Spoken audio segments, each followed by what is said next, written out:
तो चलिए इसके साथ बढ़ते हैं खबरों में आगे। उत्तर प्रदेश में संगठन मजबूत करने में जुटी है बसपा मुखिया मायावती। आपको बता दें कि बाम सेफ के जरिए संगठन मजबूत करेंगे मायावती और जिलों में बाम सेफ का सह संयोजक बनाने की रणनीति बनाई गई है। विधानसभा स्तर पर भी संयोजक बनाए जाएंगे। कैडर को मजबूत करने के लिए बसपा की बड़ी रणनीति देखने को मिल रही है। उपचुनाव में बीजेपी, सपा और कांग्रेस को घेरने की तैयारी में मायावती नजर आ रही हैं। बहुजन समाज पार्टी की सुप्रीमो मायावती मिशन 2027 में जुट चुकी हैं, क्योंकि 2027 में उत्तर प्रदेश में विधानसभा चुनाव होगा।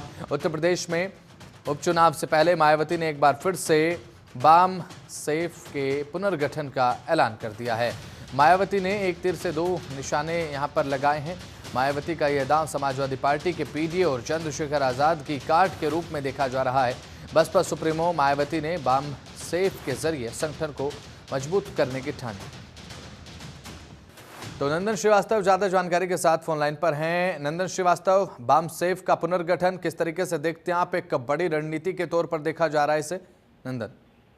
बिल्कुल बसंत, देखिए उत्तर प्रदेश में मायावती अपना जो अस्तित्व तलाश रही हैं उस पर साफ नजर आ रहा है कि कहीं से भी कोई कसर नहीं छोड़ना चाह रही हैं और लगातार बैठकों का दौर चालू है। और बैठकों में ये देखने को मिल रहा है कि वो अपनी टीम को मजबूत कैसे करें, अपने संगठन को, अपने वोट बैंक को कैसे वापस लेके आए, ये उनकी मंशा नजर आ रही है। इसी वजह से बामसेफ के जरिए वो संगठन को और मजबूत करने की कवायद कर रही हैं और जिलों में जो बामसेफ के संयोजक होंगे सह संयोजक बनाने की रणनीति बना रही है। साथ ही साथ विधानसभा स्तर पर भी बनाए जाएंगे संयोजक को लेकर भी विचार किया जा रहा है। कैडर को मजबूत करने के लिए भी बहुजन समाज पार्टी रणनीति बना रही है। इसके अलावा उपचुनाव में बीजेपी, सपा और कांग्रेस को घेरने की तैयारी कर रही है, क्योंकि लगातार उनके ट्विटर से जो अपना पोस्ट करती नजर आ रही है उससे ये स्पष्ट हो रहा है कि उत्तर प्रदेश में मायावती कितना सक्रिय है। सोशल मीडिया हो या फिर बैठकों का दौर हो या फिर आकाश आनंद, तमाम जो उनके पदाधिकारी हैं उसका भी उन्होंने चयन किया है और इस बार उपचुनाव लड़ने की तैयारी पूरी तरीके से की है और चुनाव में कहीं ना कहीं अपने आप को मजबूत दिखाने के लिए और कहीं ना कहीं दूसरे विपक्षियों और दूसरे पार्टियों को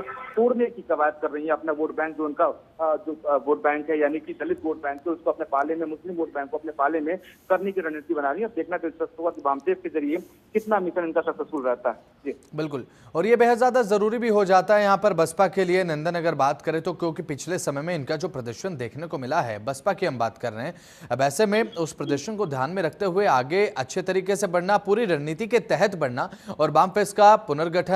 अब ऐसे में बामसेफ को अब पीडीए के ओपोनेंट के रूप में भी देखा जा रहा है कि यहाँ पर एक प्रतिद्वंदी के रूप में मायावती खड़ी होंगी अखिलेश यादव के सामने और काट के रूप में मायावती ने इसे चुना है। देखिए बिल्कुल निश्चित तौर पर देखा गया था पिछले, अगर हम एक दशक की बात करें तो दशक में जितने भी चुनाव हुए हैं उसमें मायावती का यानी कि बहुजन समाज पार्टी का जो प्रदर्शन रहा काफी खराब रहा और इसी वजह से वो अपने आप को अपना और बहुजन समाज पार्टी का अस्तित्व तलाश रही हैं। साथ ही साथ अगर देखा जाए तो प्रतिद्वंदी के रूप में, यानी कि जब मायावती की सरकार थी तो उस समय से लेकर जब उनका कार्यशैली था तो कहीं ना कहीं बुआ और भतीजे का जो उनके बातें थी वो काफी चर्चित हुआ करती थी। तो इसी वजह से एक बार फिर देखने को मिल रहा है कि बुआ एक बार फिर से सक्रिय नजर आ रही है। तो क्या भतीजे को मात दे पाएंगी? साथ ही साथ उनका टारगेट अपने दलित वोट बैंक को भी रहेगा, जो कि कुछ वोट बैंक एनडीए गठबंधन के पास चला गया, यानी कि हम बात करें कांग्रेस और सपा की बात करें। साथ ही साथ चंद्रशेखर यानी कि जो वो भी अपने जो भीम आर्मी के चीफ हैं वो भी अपने आप को दलित चिंतक बताते हुए वोट बैंक जो उनके पास पैसों का है, तो इस सबको एक तरफ एकजुट करने की कोशिश कर रही है, इस वोट बैंक को फिर से वापस लाने की कोशिश कर रही है। अब देखने वाली बात होगी बामसेफ कितना इनके लिए मजबूत हथकंडा होगा कि जिसके स्तर से वो अपने आप को फिर से एक बार स्टैंड कर सकते हैं। चलिए ठीक है, बहुत बहुत शुक्रिया, आप जुड़े, महत्वपूर्ण जानकारी आपने साझा की, बहुत बहुत शुक्रिया आपका।